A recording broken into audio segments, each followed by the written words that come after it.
शुक्लाम्बरधरम् विष्णुम् शशिवर्णम् चतुर्भुजम् प्रसन्नवदनम् ध्यायेत् सर्वविघ्नोपशान्तये व्यासम् वसिष्ठनप्तारम् शक्तेः पौत्रमकल्मषम् पराशरात्मजम् वन्दे शुकतातम् तपोनिधिम् व्यासाय विष्णुरूपाय व्यासरूपाय विष्णवे नमो वै ब्रह्मनिधये वासिष्ठाय नमो नमः अविकाराय शुद्धाय नित्याय परमात्मने सदैकरूपरूपाय विष्णवे सर्वजिष्णवे यस्य स्मरणमात्रेण जन्म संसारबन्धनात् विमुच्यते नमस्तस्मै विष्णवे प्रभविष्णवे ॐ नमो विष्णवे प्रभविष्णवे श्रीवैशम्पायन उवाच श्रुत्वा धर्मानशेषेण पावनानि च सर्वशः युधिष्ठिरः शान्तनवम् पुनरेवाभ्यभाषत युधिष्ठिर उवाच किमेकम् दैवतम् लोके किम् वाप्येकम् परायणम् स्तुवन्तः कङ्कमर्चन्तः प्राप्नुयुर्मानवा शुभम् को धर्मः सर्वधर्माणाम् भवतः परमो मतः किम् जपन्मुच्यते जन्तुर्जन्म संसारबन्धनात् श्रीभीष्म उवाच जगत्प्रभुम् देवदेवमनन्तम् पुरुषोत्तमम् स्तुवन्नाम सहस्रेण पुरुषः सततोत्थितः तमेव चार्चयन्नित्यम् भक्त्या पुरुषमव्ययम् ध्यायम् स्तुवन् नमस्यम् च यजमानस्तमेव च अनादिनिधनम् विष्णुम् सर्वलोकमहेश्वरम् लोकाध्यक्षम् स्तुवन्नित्यम् सर्वदुःखातिगो भवेत् ब्रह्मण्यम् सर्वधर्मज्ञम् लोकानाम् कीर्तिवर्धनम् लोकनाथम् महद्भूतम् सर्वभूतभवोद्भवम् एष मे सर्वधर्माणाम् धर्मोऽधिकतमो मतः यद्भक्त्या पुण्डरीकाक्षम् स्तवैरच्चेन्नरः सदा परमम् यो महत्तेजः परमम् यो महत्तपः परमम् यो महद्ब्रह्म परमम् यः परायणम् पवित्राणाम् पवित्रम् यो मङ्गलानाम् च मङ्गलम् दैवतम् देवतानाम् च भूतानाम् यो व्ययः यतः सर्वाणि भूतानि भवन्त्यादियुगागमे यस्मिंश्च प्रलयम् यान्ति पुनरेव युगक्षये तस्य लोकप्रधानस्य जगन्नाथस्य भूपते विष्णोर्नाम सहस्रम् मे शृणु पापभयापहम् यानि नामानि गौणानि विख्यातानि महात्मनः ऋषिभिः परिगीतानि तानि वक्ष्यामि भूतये ऋषिर्नाम्नाम् सहस्रस्य वेदव्यासो महामुनिः छन्दोऽनुष्टुप् तथा देवो भगवान् देवकीसुतः अमृतांशुद्भवो बीजम् शक्तिर्देवकी नन्दनः त्रिसामाहृदयम् तस्य शान्त्यर्थे विनियुज्यते विष्णुम् जिष्णुम् महाविष्णुम् प्रभविष्णुम् महेश्वरम् अनेकरूपदैत्यान्तम् नमामि पुरुषोत्तमम् अस्य श्रीविष्णोर्दिव्यसहस्रनामस्तोत्रमहामन्त्रस्य श्रीवेदव्यासो भगवान् ऋषिः अनुष्टुप्छन्दः श्रीमहाविष्णुः परमात्मा श्रीमन्नारायणो देवता अमृतांशुद्भवो भानुरिति बीजम् देवकी नन्दन श्रेष्ठेति शक्तिः उद्भवः क्षोभणो देव इति परमो मन्त्रः शङ्खबृन्नन्दकी चक्रीति कीलकम् शार्ङ्गधन्वा गदाधर इत्यस्त्रम् रथाङ्गपाणिरक्षोभ्य इति नेत्रम् त्रिसामासामजः सामेति कवचम् आनन्दम् परब्रह्मेति योनिः ऋतुः सुदर्शनकाल इति दिग्बन्धः श्रीविश्वरूप इति ध्यानम् श्रीमहाविष्णुप्रीत्यर्थे सहस्रनाम जपे विनियोगः ध्यानम् क्षीरोदन्वत्प्रदेशे शुचिमणिविलसत्सैकते मौक्तिकानाम् माला क्लुप्तासनस्थ स्फटिकमणिनिभैर्मौक्तिकैर्मण्डिताङ्गः शुभ्रैरभ्रैरदभ्रैरुपरि विरचितैर्मुक्तपीयूषवर्षैः आनन्दीन पुनीयादरिनलिन गदा शङ्खपाणिर्मुकुन्दः भूः पादौ यस्य नाभिर्विहदसुरनिलश्चन्द्रसूर्यौ च नेत्रे कर्णावाशा शिरोद्यौर्मुखमपि दहनो यस्य वास्तेयमब्धिः अन्तस्थम् यस्य विश्वम् सुरनर खगो भोगि गन्धर्व दैत्यैः चित्रम् रम्यते तम् त्रिभुवन वपुषम् विष्णुमीशम् नमामि। ॐ नमो भगवते वासुदेवाय। शान्ताकारम् भुजगशयनम् पद्मनाभम् सुरेशम् विश्वाधारम् गगनसदृशम् मेघवर्णम् शुभाङ्गम् लक्ष्मीकान्तम् कमलनयनम् योगिहृद्ध्यानगम्यम् वन्दे विष्णुम् भवभयहरम् सर्वलोकैकनाथम्।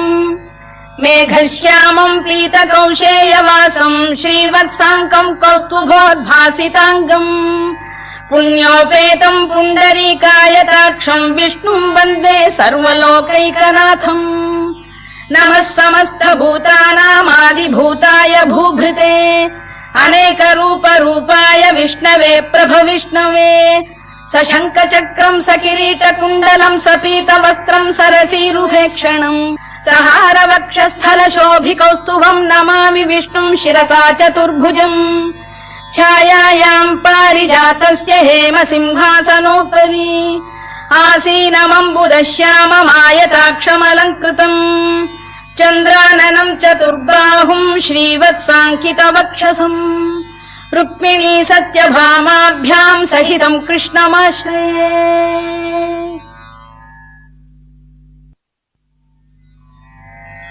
ॐ विश्वम् विष्णुर्वषत्कारो भूतभव्य भवत्प्रभुः भूतकृद्भूतभृद्भावो भूतात्मा भूतभावनः भूतात्मा परमात्मा च मुक्तानाम् परमागतिः अव्ययः पुरुषः साक्षी क्षेत्रज्ञोऽक्षर एव च योगो योगविदाम् नेता प्रधानपुरुषेश्वरः नारसिंहवपुः श्रीमान् केशवः पुरुषोत्तमः सर्वः शर्वः शिवस्थाणुर्भूतादिर्निधिरव्ययः सम्भवो भावनो भर्ता प्रभवः प्रभुरीश्वरः स्वयम्भूः शम्भुरादित्यः पुष्कराक्षो महास्वनः अनादिनिधनो धाता विधाता धातुरुत्तमः अप्रमेयो ऋषिकेश पद्मनाभोऽमरप्रभुः विश्वकर्मा मनुस्त्वष्टा स्थविष्ठस्थविरो ध्रुवः अग्राह्यः शाश्वत कृष्णो लोहिताक्षप्रदर्दनः प्रभूतस्त्रिककुब्धाम पवित्रम् मङ्गलम् परम् ईशान प्राणद प्राणो ज्येष्ठः श्रेष्ठः प्रजापतिः हिरण्यगर्भो भूगर्भो माधवो मधुसूदनः ईश्वरो विक्रमी धन्वी मेधावी विक्रमक्रमः अनुत्तमो दुराधर्ष कृतज्ञ कृतिरात्मवान् सुरेशः शरणम् शर्म विश्वरेता प्रजाभवः अधः संवत्सरो व्याल प्रत्ययः सर्वदर्शनः अजः सर्वेश्वरः सिद्धः सिद्धिः सर्वादिरच्युतः वृषाकपिरमेयात्मा सर्वयोगविनिसृतः वसुर्वसुमनः सत्यः समात्मा संमितः समः अमोघः पुण्डरीकाक्षो वृषकर्मा वृषाकृतिः रुद्रो बहुशिरा बभ्रुर्विश्वयोनिः शुचिश्रवाः अमृतः शाश्वतस्थाणुर्वरारोहो महातपाः सर्वगः सर्वविद्भानुर्विश्वक्सेनो जनार्दनः वेदो वेदविदव्यङ्गो वेदाङ्गो वेदवित्कविः लोकाध्यक्षः सुराध्यक्षो धर्माध्यक्ष कृताकृतः चतुरात्मा चतुर्व्यूहश्चतुर्दंष्टश्चतुर्भुजः भ्राजिष्णुर्भोजनम् भोक्ता सहिष्णुर्जगदादिजः अनघो विजयो जेता विश्वयोनिः पुनर्वसुः उपेन्द्रो वामनः प्रांशुरमोघः शुचिरूर्जितः अतीन्द्रः सङ्ग्रहः सर्गो धृतात्मा नियमो यमः वेद्यो वैद्यः सदा योगी वीरः माधवो मधुः अतीन्द्रियो महामायो महोत्साहो महाबलः महाबुद्धिर्महावीर्यो महाशक्तिर्महाद्युतिः अनिर्देश्य वपुः श्रीमान् अमे आत्मा महादृधृत् महेश्वासो महीभर्ता श्रीनिवासः सताङ्गतिः अनिरुद्धः सुरानन्दो गोविन्दो गोविदाम्पतिः मरीचिर्दमनो हंसः सुपर्णो भुजगोत्तमः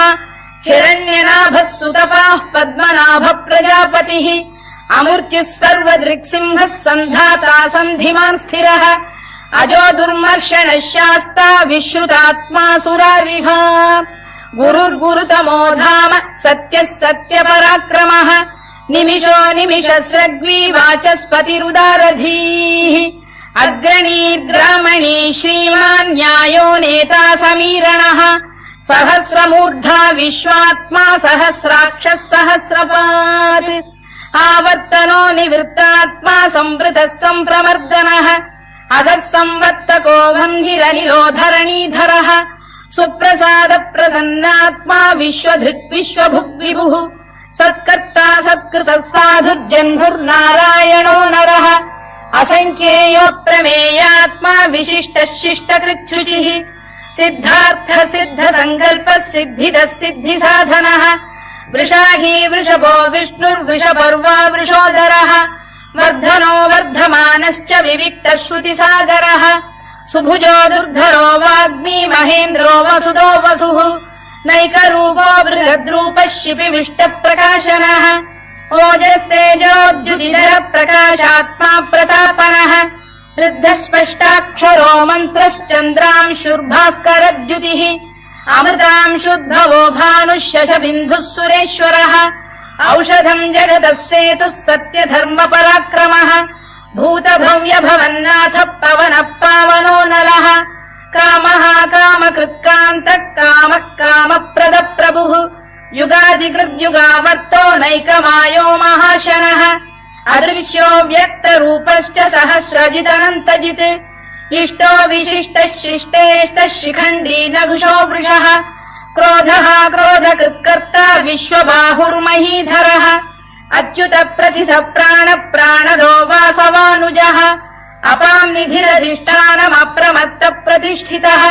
स्कन्द स्कन्दधरो धुर्यो वरदो वायुवाहनः वासुदेवो बृहद्भानुरादिदेवः पुरन्दरः अशोकस्तारणस्तारः शूरः शौरिर्जनेश्वरः अनुकूलः शतावर्तः पद्मी पद्मनिभेक्षणः पद्मनाभोरविन्दाक्षः पद्मगर्भः शरीरभृत् महर्धिर्वृद्धो वृद्धात्मा महाक्षो गरुडध्वजः अतुलः शरभो भीमः समयज्ञो हविर्हरिः सर्वलक्षणलक्षण्यो लक्ष्मीवान् समितिञ्जयः विक्षरो रोहितो मार्गो हेतुर्दामोदरः सः महीधरो महाभागो वेगवानमिताशनः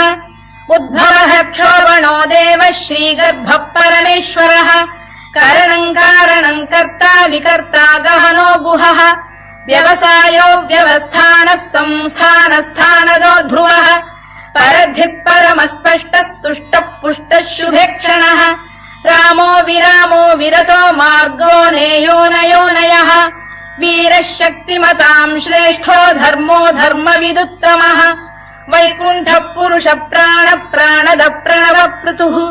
हिरण्यगर्भः शत्रुघ्नो व्याप्तो वायुरधोक्षजः ऋतुः सुदर्शनकालः परमेष्ठी परिग्रहः उग्रः संवत्सरो दक्षो विश्रामो विश्वदक्षिणः विस्तारस्थावरस्थाणुः प्रमाणम् बीजमव्ययम् अर्थोऽनर्थो महाकोशो महाभोगो महाधनः अनिर्विण्णस्थविष्ठो भूर्धर्मयूपो महामखः नक्षत्रनेमिर्नक्षत्री क्षमः क्षामः समीहनः यज्ञयुज्यो महेद्यश्च क्रतुः सत्रम् सताम् गतिः सर्वदर्शी विमुक्तात्मा सर्वज्ञो ज्ञानमुत्तमम् सुव्रतः सुमुखः सूक्ष्मः सुघोषः सुखरः सुहृद् मनोहरोजितक्रोधो वीरबाहुर्विदारणः स्वापनः स्ववशो व्यापी नैकात्मा नैककर्मकृत् वत्सरो वत्सलो वत्सी रत्नगर्भोधनेश्वरः धर्मकृद्धर्मी सरसक्षरमक्षरम् अभिज्ञाता सहस्रांशुर्विधाता कृतलक्षणः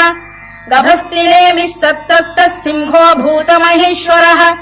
आदिदेवो महादेवो देवेशो देवभृद्गुरुः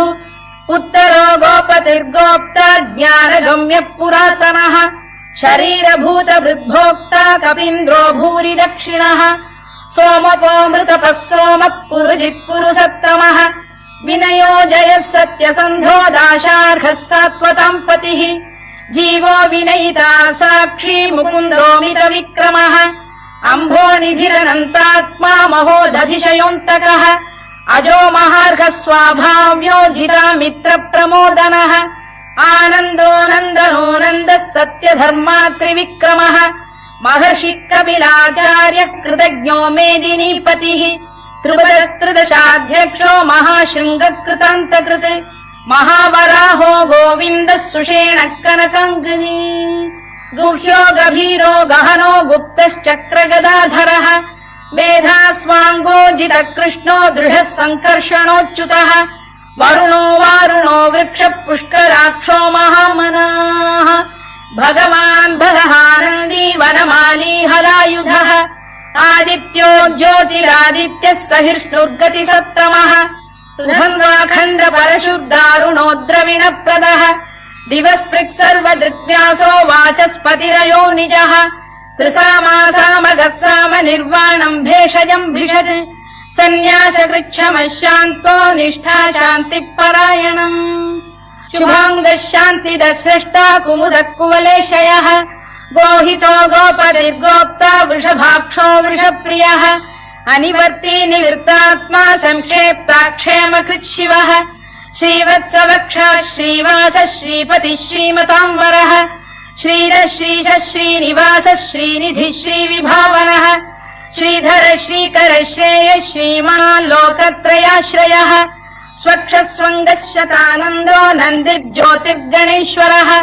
विजितात्मा विधेयात्मा सत्कीर्तिश्छिन्न संशयः उदीर्णः सर्वतश्चक्षुरनीशः शाश्वतः स्थिरः भूषयो भूषणो भूतिर्विशोकः शोकनाशनः अर्चिष्मानर्चितः कुम्भो विशुद्धात्मा विशोधनः अनिरुद्धो प्रतिरथ प्रद्युम्नोमित विक्रमः कालनेमिनिहा वीरः शौरिः शूरजनेश्वरः त्रिलोकात्मा त्रिलोकेशः केशवः केशिहा हरिः कामदेवः कामपालः कामी कान्तकृतागमः अनिर्देश्य वपुर्विष्णुर्वीरोऽनन्तो धनञ्जयः ब्रह्मण्यो ब्रह्मकृद्ब्रह्मा ब्रह्म ब्रह्मविवर्धनः ब्रह्मविब्राह्मणो ब्रह्मी ब्रह्मज्ञो ब्राह्मणप्रियः महाकमो महाकर्मा महातेजा महोरगः महाक्रतुर्महायज्वा महायज्ञो महाहविः स्तव्यस्तव प्रियस्तोत्रम् स्तुतिस्तोतारणप्रियः पूर्णः पूरयिता पुण्यः पुण्यकीर्तिरनामयः मनोजवस्तीर्थकरो वसुरेता वसुप्रदः वसुप्रदो वासुदेवो वसुर्वसुमनाहविः सद्गतिः सत्कृतिः सत्ता सद्भूतिः सत्परायणः शूरसेनो यदुश्रेष्ठः सन्निवासः सुयामुनः भूतावासो वासुदेवः सर्वासु निलयो नलः दर्पः दर्पदो दृप्तो दुर्धरोऽथा पराजितः विश्वमूर्तिर्महामूर्तिर्दीप्तमूर्तिरमूर्तिमान् अनेकमूर्तिरव्यक्तः शतमूर्तिः शताननः एकोनैकः सवक् किम् यत्तत्पदमनुत्तमम् लोकबन्धुर्लोकनाथो माधवो भक्तवत्सलः सुवर्णवर्णो हेमाङ्गो वराङ्गश्चन्दनाङ्गदी वीरः विषमः शून्यो घृता क्षीरचरश्चरः अमानी मानदो मान्यो लोकस्वामी त्रिलोकधृत् सुमेधा मेधजो धन्यः सत्यमेधाधराधरः तेजो वृषोद्युतिधरः सर्वशत्रभृताम्बरः प्रग्रहो निग्रहो व्यग्रो नैकशृङ्गो गदाग्रजः चतुर्मूर्तिश्चतुर्बाहुश्चतुर्व्यूहश्चतुर्गतिः चतुरात्मा चतुर्भावश्चतुर्वेदविदेकपात् समावर्तो निवृत्तात्मा दुर्जयो दुरधिक्रमः दुर्लभो दुर्गमो दुर्गो दुरावासो दुरारिः शुभाङ्गो लोकसारङ्गः सुतन्तु स्तन्तु वर्धनः इन्द्रकर्मा महाकर्मा कृतकर्मा कृतागमः उद्भवः सुन्दरः सुन्दो रत्ननाभः सुलोचनः अर्को वाजसनः शृङ्गी जयन्तः सर्वविजयी सुवर्णबिन्दुरक्षोभ्यः सर्ववागीश्वरेश्वरः महाह्रदो महागर्तो महाभूतो महानिधिः कुमुदः कुन्दरः कुन्दः पर्जन्यः पावनो निलः अमृताशोऽमृतवपुः सर्वज्ञः सर्वतोमुखः सुलभः सुव्रतः सिद्धः शत्रुजिच्छत्रुतापनः न्यग्रोधोदुम्बरोश्चतश्चाणूरान्ध्रैषूदनः सहस्रार्चिः सप्तजिह्वः सप्तैधा सप्तवाहनः अमूर्तिरनघोचिन्त्यो भयगृद्भयनाशनः अणुबृहत्कृशस्थूलो गुणभिर्निर्गुणो महान् अधृतस्वभृतस्वास्य प्राग्वंशो वंशवर्धनः भारभृत्कथितो योगी योगीशः सर्वकामदः आश्रमश्रमणः क्षामः सुपर्णो वायुवाहनः धनुर्धरो धनुर्वेदो दण्डो दमयिता दमः अपराजितः सर्वसहो नियन्ता नियमो यमः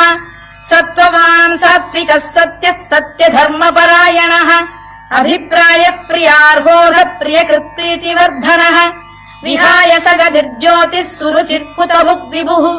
रविर्विरोचनः सूर्यः सवितारविलोचनः अनन्तो हुतभुग्भोक्ता सुखदो नैकजोऽग्रजः अनिर्विण्णः सदामर्षी लोकाधिष्ठानमद्भुतः सनात्सनातनतमः कपिलः कपिरव्ययः स्वस्तिदः स्वस्तिकृत् स्वस्ति स्वस्तिभुक् स्वस्ति दक्षिणः अरौद्रः कुण्डली चक्री विक्रम्यूर्जितशासनः शब्दातिकः शब्दसः शिशिरः शर्वरीकरः अक्रूरपेशलो दक्षो दक्षिणः क्षमिणाम्बरः विद्वत्तमो वीतभयः पुण्यश्रवणकीर्तनः उत्तारणो दुष्कृतिः पुण्यो दुःस्वप्ननाशनः वीरः रक्षणः सन्तो जीवनपर्यवस्थितः अनन्तरूपोऽनन्तः श्रीर्जितमन्युर्भयापहः चतुरश्रो गभीरात्मा विदिशो व्यादिशो दिशः अनादिर्भूर्भुवो लक्ष्मी सुवीरो रुचिराङ्गदः जननो जनजन्मादिर्भीमो भीमपराक्रमः आधारनिलयो धाता पुष्पहास प्रजागरः ऊर्ध्वगः सत्पथाचार प्राणद प्रणवप्रणः प्रमाणम् प्राणनिलय प्राणभृत्प्राणजीवनः तत्त्वम् तत्त्वविदेकात्मा जन्म मृत्युजरातिगः भूर्भुवः स्वस्तरुस्तारः सविता प्रपितामहः यज्ञो यज्ञपतिर्यज्वा यज्ञाङ्गो यज्ञवाहनः यज्ञभृद्यज्ञकृद्यज्ञी यज्ञभुग्यज्ञसाधनः यज्ञान्तकृद्यज्ञगुह्यमन्नमन्नाद एव च आत्मयोनिः स्वयम् जातो वैखानः सामगायनः देवकीनन्दनः स्रष्टा क्षितीशः पापनाशनः शङ्खबृन्नन्दकी चक्री शार्ङ्गधन्वा तथाङ्गपाणिरक्षोभ्यः सर्वप्रहरणायुधः सर्वप्रहरणायुधवोन्नम इति वनमाली गलीशाङ्गी शङ्खी चक्री च नन्दकी श्रीमान्नारायणो विष्णुर्वासुदेवोऽभिरक्षतु वनमाली गलीशाङ्गी शङ्खी चक्री च नन्दकी श्रीमान्नारायणो विष्णुर्वासुदेवोऽभिरक्षतु वनमाली गलीशाङ्गी शङ्खी चक्री च नन्दकी श्रीमान्नारायणो विष्णुर्वासुदेवोऽभिरक्षतु इतीदम् कीर्तनीयस्य केशवस्य महात्मनः नाम्नाम् सहस्रम् दिव्यानामशेषेण प्रकीर्तितम् य इदम् शृणुयान् नित्यम् यश्चापि परिकीर्तयेत् नाशुभम् प्राप्नुयात् किञ्चित् सोमुत्रेह च मानवः वेदान्तको ब्राह्मणस्य क्षत्रियो विजयी भवेत् वैश्यो धनसमृद्धस्य क्षुद्रः सुखमवाप्नुयात् धर्मार्थी प्राप्नुयात् धर्ममर्थार्थी चार्थमाप्नुयात् कामानवाप्नुयात् कामी प्रजार्थी चाप्नुयात् प्रजाम् भक्तिमान् यः सदोत्थाय शुचिस्तद्गतमानसः सहस्रम् वासुदेवस्य नाम्नामेतत् प्रकीर्तयेत् यशः प्राप्नोति विपुलम् याति प्राधान्यमेव च अचलाम् श्रियमाप्नोति श्रेयः प्राप्नोत्यनुत्तमम् न भयम् क्वचिदाप्नोति वीर्यम् तेजश्च विन्दति भवत्यरोगोद्युतिमान् बलरूपगुणान्वितः रोगार्तो मुच्यते रोगात् बद्धो मुच्येत बन्धनात् भयान्मुच्येत भीतस्तु मुच्येतापन्न आपदः दुर्गाण्यतितरत्याशु पुरुषः पुरुषोत्तमम् सुवन्नाम सहस्रेण नित्यम् भक्तिसमन्वितः वासुदेवाश्रयो मर्त्यो वासुदेवपरायणः सर्वपापविशुद्धात्मा याति ब्रह्म सनातनम् न वासुदेव भक्तानाम् अशुभम् विद्यते क्वचित् जन्म मृत्युजरा व्याधि भयम् नैवोपजायते इमम् स्तवमधीयानः श्रद्धा भक्ति समन्वितः युज्येतात्मसुखक्षान्ति श्रीधृति स्मृति कीर्तिभिः न क्रोधो न च मात्सर्यम् न लोभो न शुभा मतिः भवन्ति कृतपुण्यानाम् भक्तानाम् पुरुषोत्तमे द्यौः स चन्द्रार्कनक्षत्राखम् दिशो भूर्महो दधिः वासुदेवस्य वीर्येण विधृतानि महात्मनः ससुरासुरगन्धर्वम् स यक्षोरगराक्षसम् जगत्वशे वर्ततेदम् कृष्णस्य सचराचरम् इन्द्रियाणि मनो बुद्धिः सत्त्वम् तेजो बलम् धृतिः वासुदेवात्मकान्याहुः क्षेत्रम् क्षेत्रज्ञ एव च सर्वागमानामाचार प्रथमम् परिकल्पते आचार प्रभवो धर्मो धर्मस्य प्रभुरच्युतः ऋषयः पितरो देवा महाभूतानि धातवः जङ्गमा जङ्गमम् चेदम् जगन्नारायणोद्भवम् योगो ज्ञानम् तथा साङ्ख्यम् विद्या शिल्पादिकर्म च वेदाः शास्त्राणि विज्ञानमेतत् सर्वम् जनार्दनात् एको विष्णुर्महद्भूतम् पृथग्भूतान्यनेकशः त्रीन् लोकान् व्याप्य भूतात्मा भुङ्क्ते विश्वभुवव्ययः इमम् स्तवम् भगवतो विष्णोर्व्यासेन कीर्तितम् पठेद्य इच्छेत् पुरुषः श्रेयत् प्राप्तुम् सुखानि च विश्वेश्वरमजम् देवम् जगतः प्रभुमव्ययम् भजन्ति ये पुष्कराक्षम् न ते यान्ति पराभवम् न ते यान्ति पराभवम् ओन्नम इति अर्जुनोवाच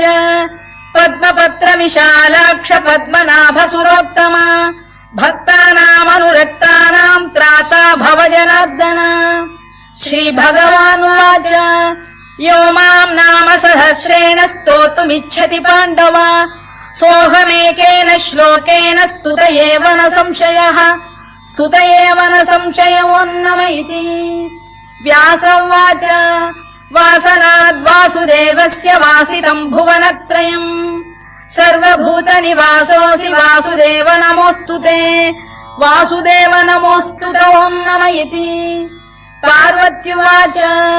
केनोपायेन लघुना विष्णोर्नाम सहस्रकम् पठ्यते पण्डितैर्नित्यम् श्रोतुमिच्छाम्यहम् प्रभो ईश्वर उवाच श्रीराम राम रामेति रमे रामे मनोरमे सहस्रनाम तत्तुल्यम् राम नाम वरानने श्रीराम राम रामेति रमे रामे मनोरमे